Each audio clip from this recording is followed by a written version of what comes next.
Okay, it's time to start talking about those genies. We all know they're going to show up eventually in Pokemon Scarlet and Violet, probably one of the DLCs. But in today's video, I'm going to talk about Landorus specifically. Now, preparing for this video, I actually found something that I didn't realize existed with Landorus, and we're going to get into that because this could be a big change that may make Landorus stronger than it ever has been. But as always, let's start with the typing. We have Ground and Flying, which is a fantastic offensive typing.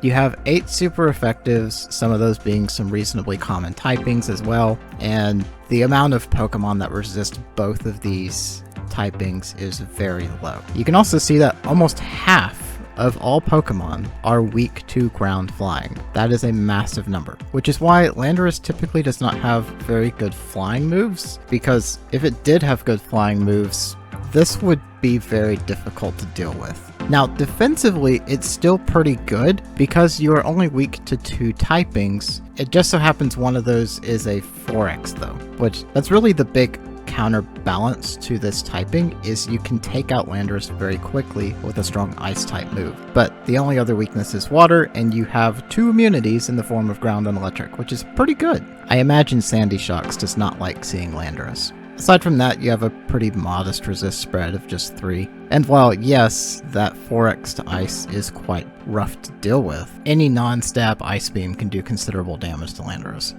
It's going to be interesting in this game specifically because now we have access to terrestrialization, and a great way to get rid of your ice and water weakness is to Terra into water. That way on the ice side you would only be weak to freeze dry, and it would only be a 2x instead of a 4x. But I also think Steel could be a good defensive typing for this as well, because Landorus is naturally immune to ground and has coverage for fighting and fire. So Steel seems like a really good choice, but also water.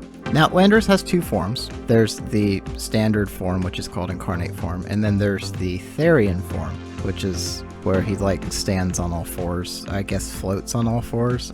I don't know, it's interesting. And the abilities change from the forms. The standard form, as I'll call it, has Sand Force as well as Sheer Force. Now typically Sheer Force is considered better because you can make use of its benefit without a sandstorm. And as we'll get into, there are some moves that benefit a lot from Sheer Force, which when combined with a Life Orb, that again, Sheer Force gets rid of the secondary effect of Life Orb, you have something that can hit incredibly hard on the special side. But if you want to run Landorus as more of a support or as a physical offense, then you run the Therian form that has Intimidate, which, as we know, Intimidate's just a really good ability.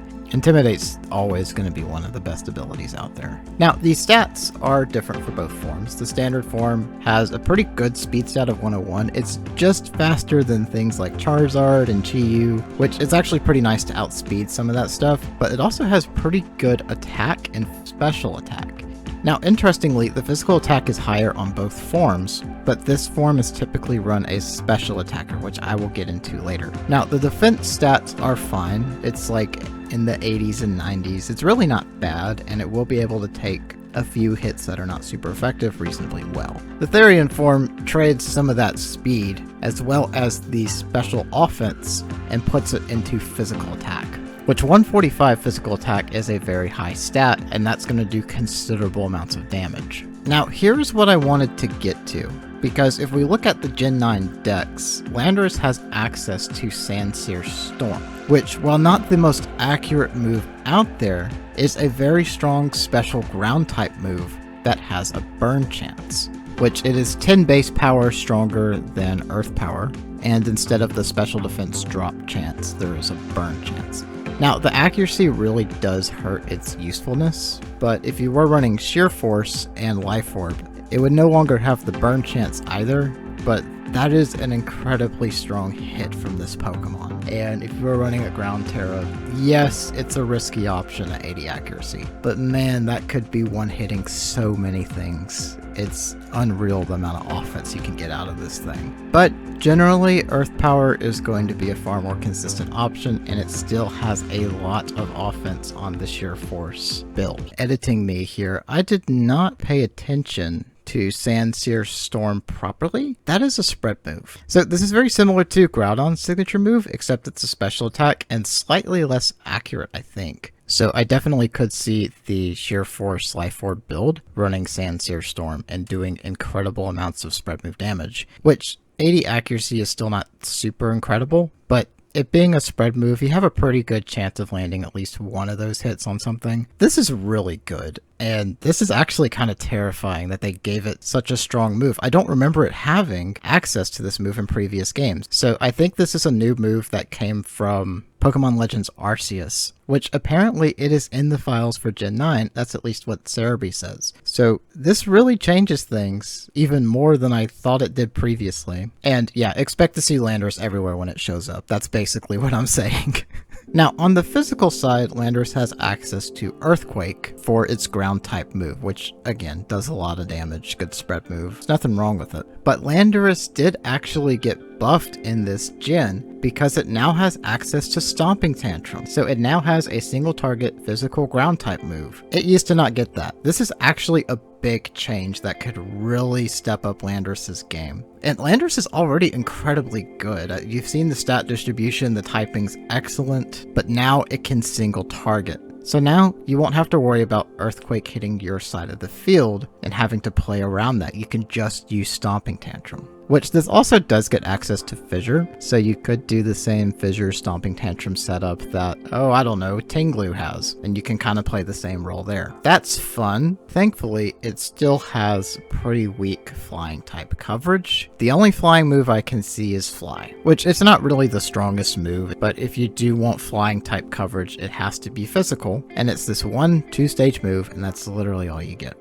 Now, for the special attack build, you do have Sludge Bomb, as well as Psychic, as great coverage moves, and even Focus Blast, as well as some more interesting options like Grass Knot. And on the physical side for coverage, we have several rock-type moves like Stone Edge and Rock Slide, as well as Hammer Arm, Outrage, Brick Break and U-Turn, and also Crunch. So this Pokemon has a good bit of coverage, so it can hit a lot of things very well. It just doesn't have good flying type moves at all, which you can kind of negate that now with Terra Blast, but you are giving up the excellent defensive typing if you do choose to go Terra Flying and then have an actually good flying type move. I think in that sense, Dragonite is technically a better user of flying type Terra Blast, so I wouldn't actually go for that on Landorus unless you're using this as a complete replacement for Dragonite, which seems kind of odd. Now this does get several buffing moves like Nasty Plot and Calm Mind, as well as Swords Dance, and also Bulk Up, so you can set up this Pokemon's offense in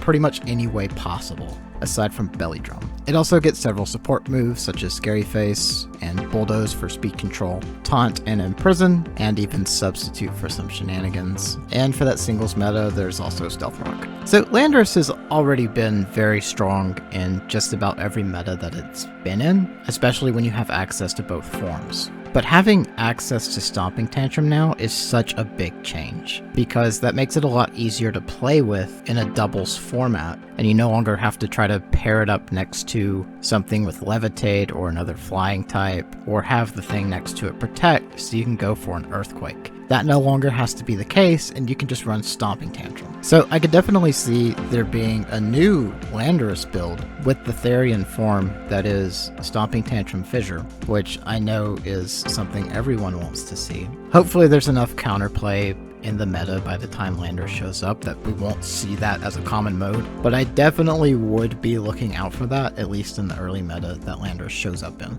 But typically Landorus plays a couple different roles. For the standard form, you almost always see it as hyper offense. You just load it up with attacks, sheer force on the life orb, and you go for as much damage as possible. And that build still works really well in Gen 9 because it hits really hard, it has a decent amount of moves to hit super effectively a lot of different things, and the life orb plus sheer force bonus, you're effectively getting stab damage on moves like Sludge Bomb and Psychic.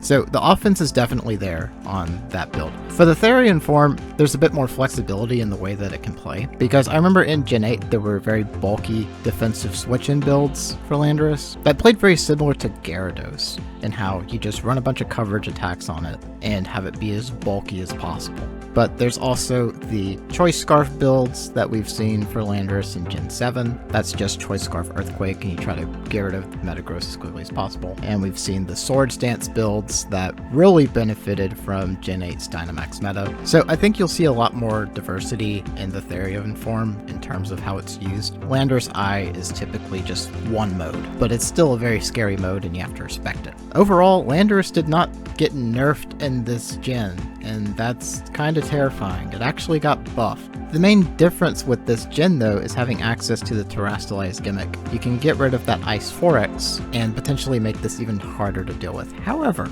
Scarlet and Violet does have a lot of power crawl, and there are Paradox forms and Ruinous Legendaries that this will have to contend with now. And I think this fits very well in that kind of meta. So I think Landorus will play very well against Ruinous Legendaries and Paradox forms, because it's always been really oppressive when it shows up, and I don't think the power call hurts it at all. Its biggest threat really is Iron Bundle, because one Freeze Dry from Iron Bundle and it's toast. Even the Icy Wind could probably one-hit a Landorus. Maybe even one-hit an Assault Vest Landorus, because Iron Bundle does hit really hard with its Ice-type moves. But aside from there now being a more obvious counter for Landorus, I still think Landorus is going to be exceptionally popular. It just has such a good typing, it has great stats, it has good abilities, and it has proper offensive moves. Now, even a little bit better with Stomping Tantrum being added, that it's going to be actually more flexible than it used to be. And its typing also plays really well with the Terrestrialized gimmick, so I think this is going to be very strong, like it always has been,